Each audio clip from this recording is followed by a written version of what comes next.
tune in now. That doesn't happen very often, Ben. Right.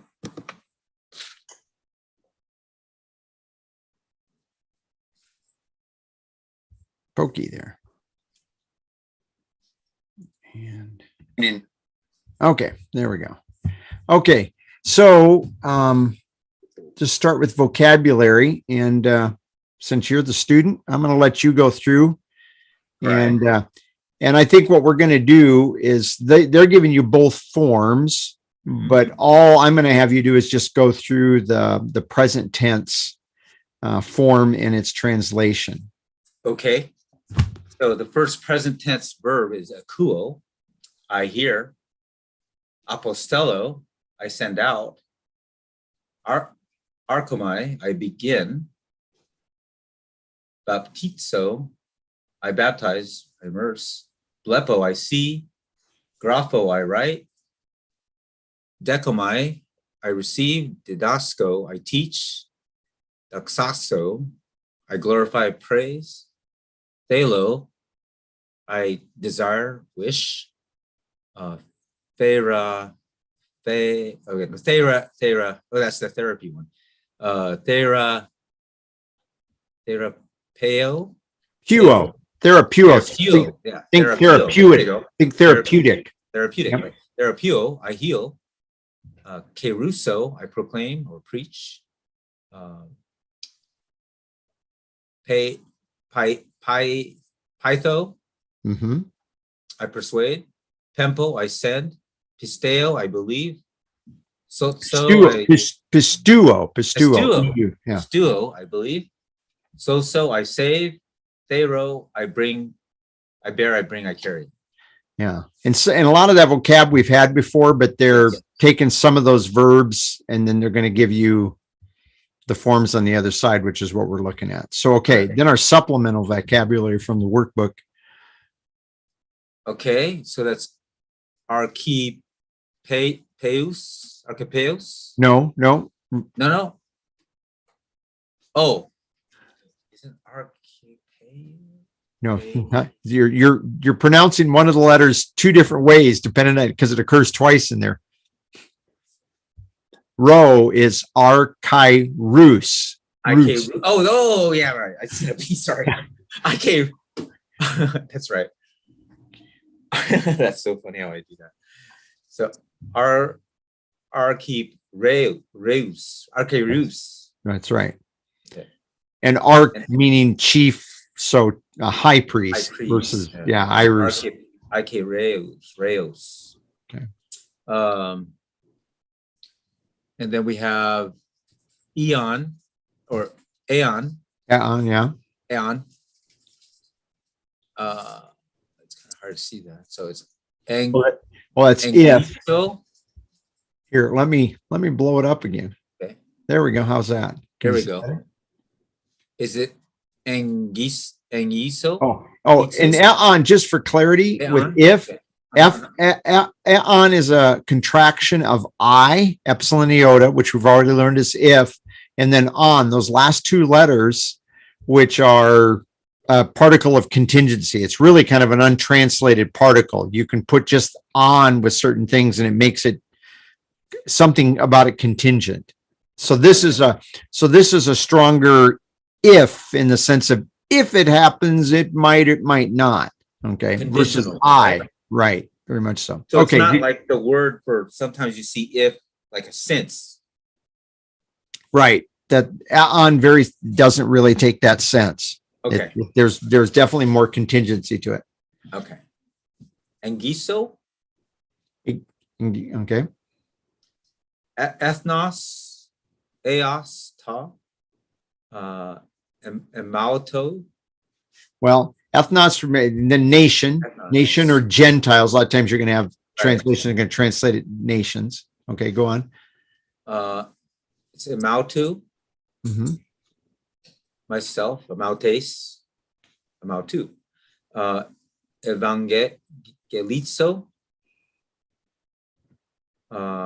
I preach good news. I evangelize. Yeah. So euangelizo, and it's based off of angelo. I announce. So this is to announce good news. And then the idzo ending is as I cause or actively am announcing good news. Okay. Okay. Can you say that one more time so I can hear you say it? You angelizo. Euangelizo. Yeah. So if you remember this part here is like angelos or angelo. I announce. Euangelizo. Euangelizo. Yeah. Meta no na eo. Metanaeo. Metanaeo.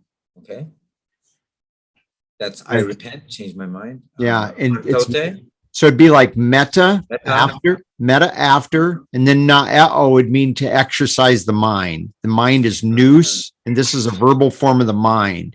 So it's like to have an afterthought or a change of mind. Okay. Tate, always. And a good thing with that, remember, is pas and pan is all, and tote is when. If you remember when we've learned this earlier, when. All when. Yeah, always. It's a time term. Right. And suna, that's the synagogue one. That's right. Synagoge. Synagoge. So when we have synagogue, we basically are just having an English pronunciation of that word. Right. Okay. Right. So all of this is going to be review for you since you've kind of gone over this, but anybody else joining, the forms of the first aorist active, indicative, and middle. So your active endings are going to have an augment, which is what the epsilon is at the beginning. So if we go back up to our list, all of these verbs up here, they all have an augment at the beginning. And here, if the augment is actually changed, the vowel at the beginning, archimai, has changed. Yeah. So so this is indicating that's important. When we learned, we have some of the same endings when we have the future tense, but the future doesn't have a temporal augment on the beginning of it in this sense.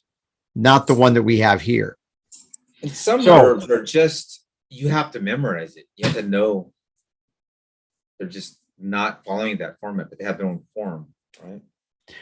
Right. And we get to those, especially when we get to the second aorist, because they're because that form will change. Right. So we have an augment, then we have our present stem, and then we have the tense sign. In this case, it's the sigma. In this case, we have sa. It's a sigma with a connecting vowel. So the sigma technically is our tense sign, tells us what tense this is. And with the connecting vowel, in this case, alpha. And then we have our first aorist active indicative ending. The middle is going to be the same. It's just going to have the middle indicative endings. So where they use men here, this is going to be main, which we've already looked at that in the past. And then we have some changes. So and that's what this is indicating, that sometimes when we have words that end in consonants, they change due to the addition of sigma, changes it. So blepo becomes blepsa, which is basically the blending. It's a blend of pi and sigma there. Pytho, the theta drops out and becomes sigma. So we have pytho becomes epaisa. So the sigma is followed by sigma and it drops out. Already looked at that. And then we're going to have some like Pharaoh. Now Pharaoh is an oddball, but they're just indicating this to us because this is going to come. We have this up in the vocabulary up ahead, but we actually have a whole change with Pharaoh, and we're going to have some that are going to be kappa aorist. And I remember in seminary doing one of the messages I had to do for class, and I got up front and I had looked at a word, and eventually when we get to the perfect tense, we're going to see that the perfect tenses have kappa as a tense sign at the end rather than a sigma. And I had looked at this when I was studying, and I thought, oh, that's a kappa. That's a kappa in there. And so as I'm looking at that, thinking that, I said, oh, this is a perfect tense. I just went on. When I was done, my Greek professor that happened to be sitting in on that message, he says, check that out. He says, that's not a kappa. That's not a perfect tense. That's a kappa aorist. And I was like, oh, I still remember going, oh yes, we have some words that instead of the sigma, they have a kappa aorist. So just pointing out that we're going to run across some of those, which doesn't seem like a big deal right now, but being familiar with this fact is important because kappa is going to be like I said, a tense form when we get to the perfect tense. Right. So anyway, we have, again, this is all available. It's in the textbook. We're just looking at it here, and you can see sa, our ending sa, sa, and a noon, a movable noon for pronunciation if it is followed by a word that begins with a vowel, and then samen, sate, san. So we largely have these other the indicative endings. Okay, then we came to the middle voice, and notice this is unlike when we learned the present tense, and the middle and passive share the same form.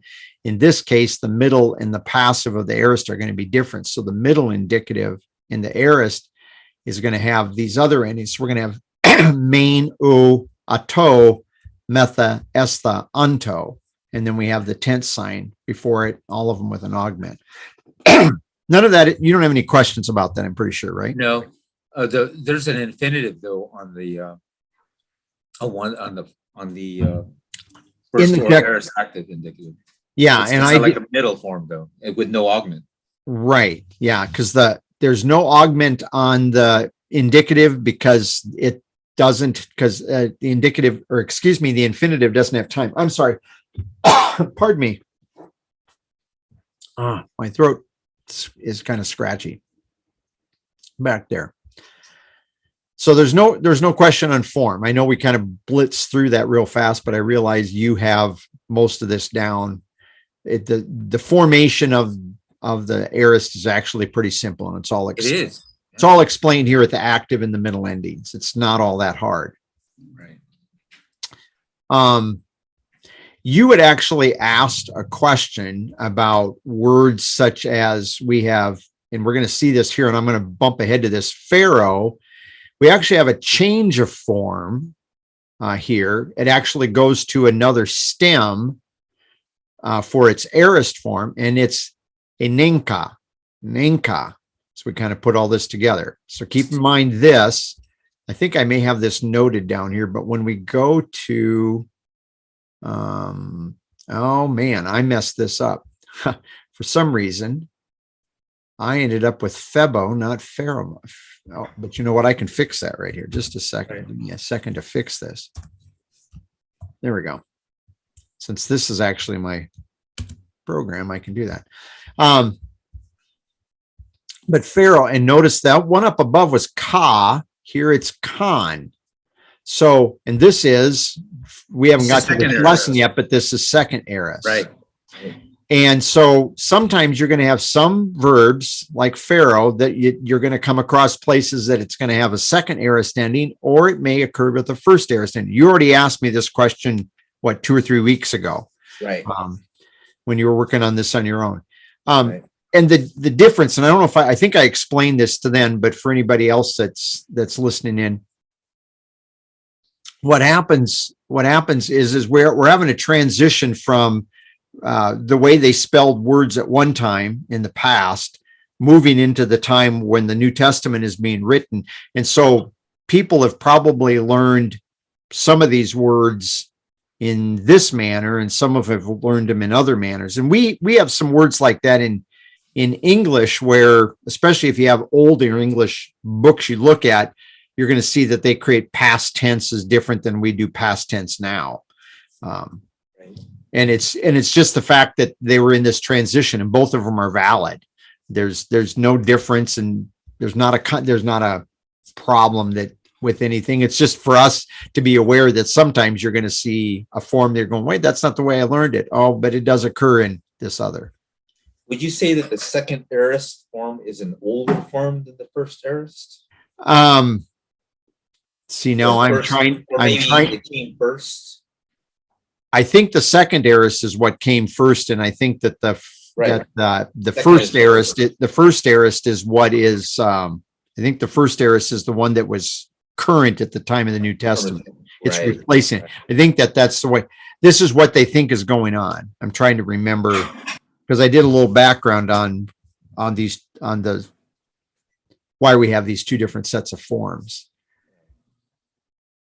Let's see. I'll make sure I'm back into the right place here. Okay. Anyway, they give us Sawyer, Summers, and Sawyer give us three different ways that the aorist can be used. An aorist can be constative, considers an action as a whole. So this is the one I learned when I was in seminary from John 2:20. 40 and 6 years the temple was built. Or we'd say the temple was built, took 40 and 6 years to build the temple, but it just uses an aorist tense to cover all 46 years that it took to accomplish that task, but just looks at it all in a snapshot. So that's a constative. An ingressive aorist considers mainly the beginning of or initiation of an act. So out of 2 Corinthians 8:9, talking about Jesus Christ, for your sake, he became poor. Well, he remained poor during his earthly life. Then it's not just that he became poor at one point, it's that he became, and so it's kind of laying emphasis here because it's all it is a form of it's just an aorist form of the word to be poor. But they're understanding it that he became and remained poor during his earthly life. He never at any time was financially wealthy during his earthly life. So that's why they call that an ingressive, it's beginning. And then culminative, looking at the conclusion or end. And so Paul uses an aorist tense in Philippians 4:11, where he says, I have learned to be content. And we have the form of the word manthano, which is we get our word, it's related to our word for disciple, mathetes. Is that more of I was thinking of why do they even have to make a differentiation of the type of, of aorist is it? And is it just to get context? Maybe? Or? Yeah, and there are a lot more than that. Those are the three that they gave. If I keep, there's a grammar I keep on my desk, and under the aorist, I'm just going to look. When they look at the aorist, they say the common ways, they list these three common uses here in this one. And then they have on top of that, I'm just going to see 1, 2, 3. Well, they only give three other uses, but I can guarantee you from other grammars I have on my shelf that there are other ways that the aorist, and the reason they do that is because sometimes you're going to look at an aorist and you're going to look at it's a snapshot and someone's going to go, boy, but I look at the context and it seems like there's something else going on here. And it's just, and we do that. We use the present tense in a variety of ways in English, and we use our past tense in a variety of ways in English. So all of these are just ways to help us think about that just like the way we have conventions of language, they also had conventions. They had things that they used to express things that for them wasn't a big deal. It was just kind of natural in the way that they saw that. Now, let me ask you this question on the culminative, for example, where it says, I have learned. Right. That's an aorist, but what if it says, I learned? Is that perfect? If you had, well, technically, see, when you say I have learned kind of has a perfect flavor to it. But this is not a perfect tense. So the reason they're translated, I learned, or would the context would have said I have learned? That's why I was trying to think why they would put these categories of what the use of the aorist, right? Well, the reason they're looking at the culminative here in Philippians, because what Paul is indicating is he's saying it's not like I learned this at one point and I just got this down. It's like I have come to arrive at this point. It's taken me a while. So they're looking at it like this process of learning has brought me to this point right here. I guess what I'm asking is this, like, do you look at the word emathon, right? Mm-hmm. And would it be, is it by the rule I have learned, or would it have, because of the content, it would have been I have learned? You could translate it I learned. That's what I was trying to say. Yeah, you could say that, but I think by what they're saying here in this context, they're trying to indicate this is something that Paul has arrived at.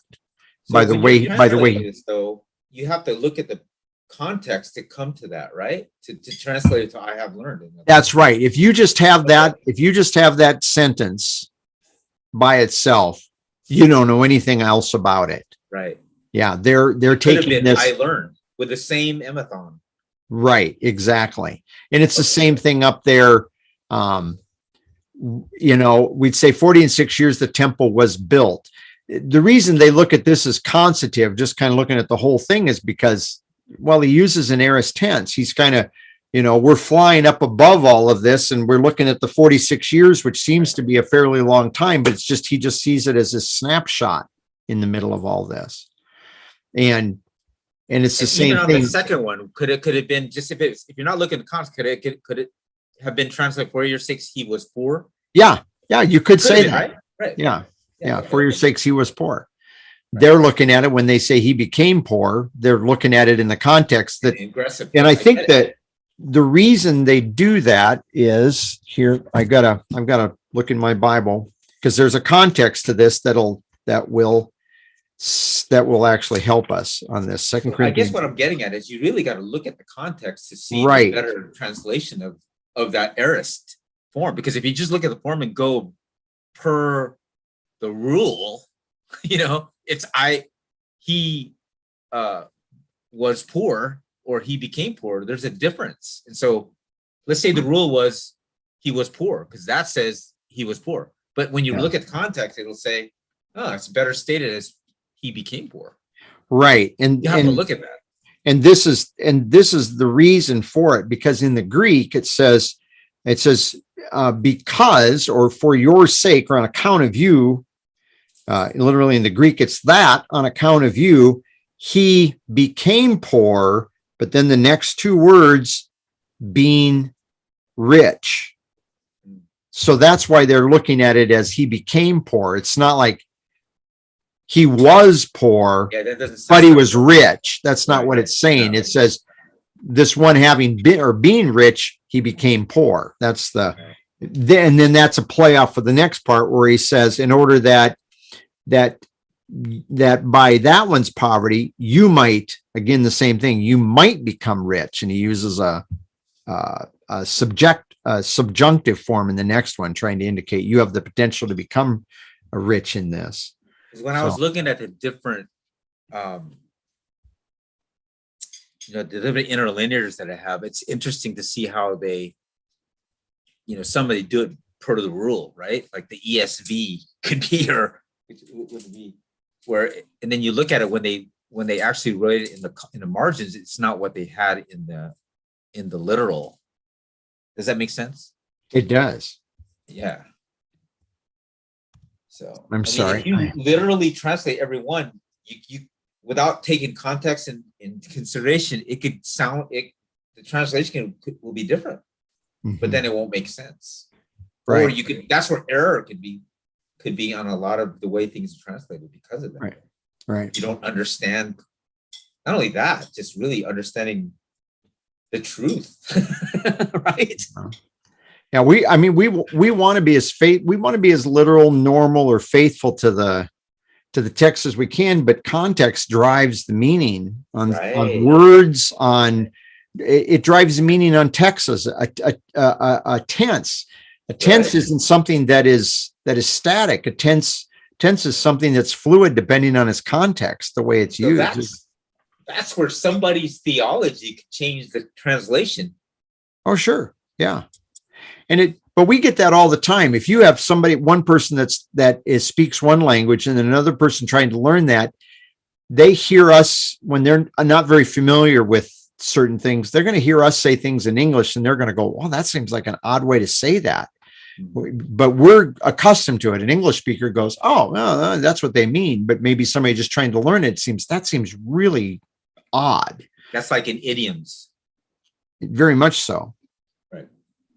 Well, it's really cool. You know, it's cool to look that deep into it and then understanding how Okay. to look at it, you know. Well, with that, let me switch over to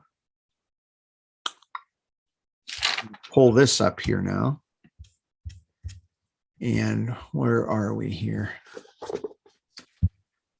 To figure out which section I'm on this.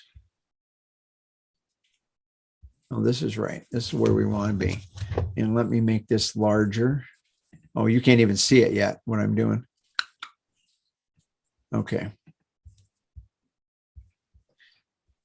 So, pardon me. I'm trying to share this. We're going to share now on, oh, come on. There it is. Okay. So let's go over to the workbook and have you kind of walk through some of these exercises on 15. Right. So, probably not even going to get to these. I want to move down to some of the sentence translation here. We're just going to skip down to this. So we're going to go down to, let's see. Yeah. Number 1 on page 127. All right. That's the way you don't want to go through the answers real quick or no? I think I got them. Yeah.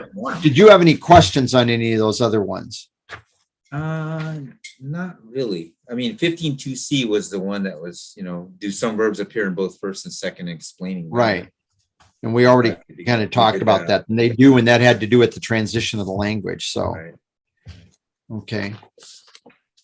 Okay. So go ahead and read it in Greek and then give me a translation and we'll take it. So, elusen ha mathetes ta pleion or ploion autu. So rough. So he loosed the disciple the boat. So it'd be the disciple loosed his boat. Okay. Could be destroyed, but I think loose makes better sense. It does make more sense. Yes. So the elusen, parse it. Okay. So part of speech, it's a verb. The subject is mathetes. Stem is lu. Tense is first aorist. It's an active voice, indicative mood, third person, singular. Lexical form is luo. Okay. So it says, why does the second declension noun mathetes have a masculine definite article? I said mathetes is a first declension masculine noun, therefore the definite article is in the second declension. Mm-hmm. Because gender is determined by? Gender is determined by, that would be, isn't it by the article would also do that? Absolutely. There you go. Very good. All right. Is ploion? I like when you ask me those questions. Sometimes I'm not ready for me. Yeah, no, that's good. But I'm glad I got it right. Wow. Okay. Is ploion nominative singular masculine, nominative singular neuter, or accusative singular neuter? And I answered as accusative singular neuter. How can you be sure?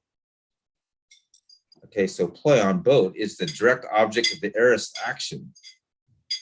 The definite article also, which is ta, indicates that ploion is a singular neuter noun. Mm-hmm. Right? That's right. No, okay. You're correct. Cool. You're correct. Yeah. And it makes more sense that obviously it makes more sense that the disciple did the loosing rather than the boat loosed itself. Right. Or that the boat loosed the disciple. Okay.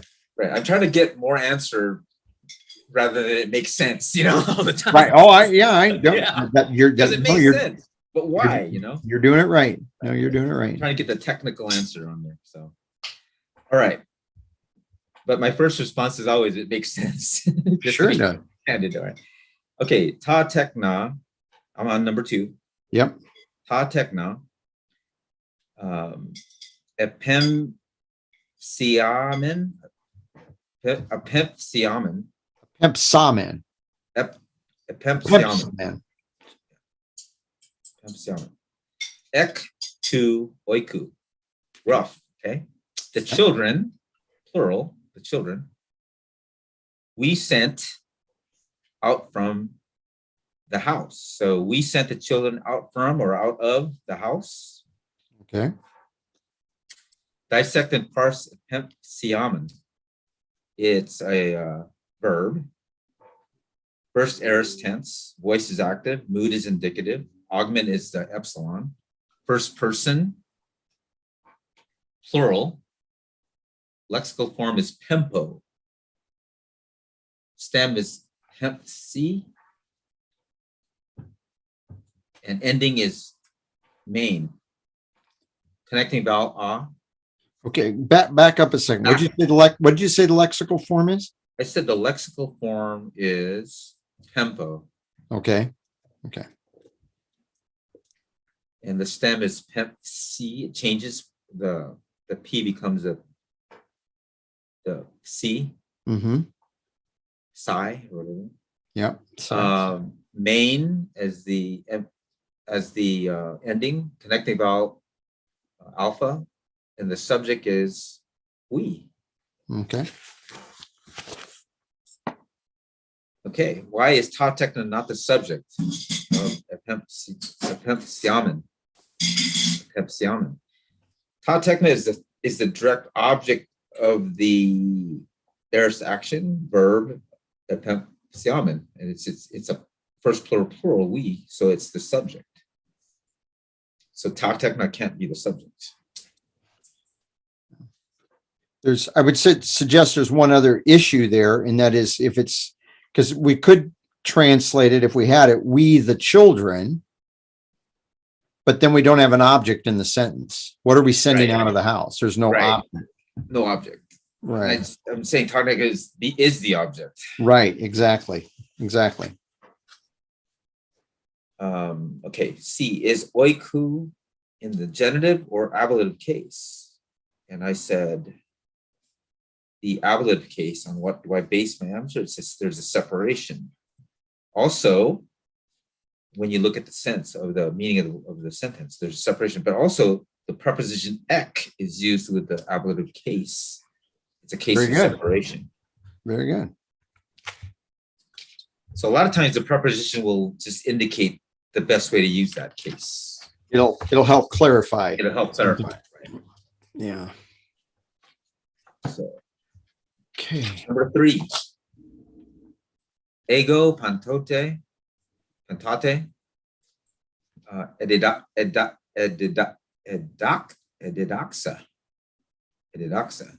en synagogue, kai, and to hiero. Okay. So I taught in a synagogue and in the temple. So I always taught in a synagogue and in a temple. Okay. Is ego necessary in this sentence? I said no. And what is the significance of ego in this sentence? I said no, the subject is I is identified in the verb ending in the first person singular. However, it is used in the nominative as a subject of the verb taught for emphasis. Okay. Yeah, my answer was just the ego makes it emphatic, but you said emphasis. It comes out the same way. Yeah. I just explained that you don't need it because it's already identified, but it gives emphasis. It does. Nominative subject as in the nominative as the subject of the verb. Okay. Is synagogue dative, locative, or instrumental? It's locative. On what do I base my answer? I said it follows the preposition en, which is used in the locative case. Okay. This is one of those, when you were saying prepositions often help. I also find a lot of times when I translate "and" as "by," so there's a lot of times it occurs with the instrumental case, but You could, right? And I in my agree. rough, I have "in" and "by," but then I just said it's not "by." I didn't state that "by," but I just put "in." I write it down, but then you look at it, you go, oh, no, it can't be "by." Yeah. And if you took it for the dative, that would be, then synagogue would be for the benefit of the synagogue. Right. Or by means of in the instrumental, it can be. And it's, yeah. And again, those don't make that's kind of seems awkward, or it doesn't seem to make as much sense. So, Right. Okay. So I always go to that, like when I'm not sure, I'll say, well, if it's dative, it sounds this way. If it's instrumental, it sounds this way. So it can't be. So it has to be locative, you know, in that sense. Well, and a lot of times that's exactly what you do when you're, when you're working on those things. That's exactly the way you do it. You have to kind of work through what fits. Boy, the last one is yero, masculine or neuter in gender, and I put neuter. And how can I be sure the article for Yaron is in the nominative is neutral. It's of hyro. Right. Yeah, hyro. Okay, man. Let's see here. I'm going to go back up. I'm going back up to our vocabulary here for a little bit. And this is the last thing, because then I need to let you go. Well, I'm going to mark where we left off here.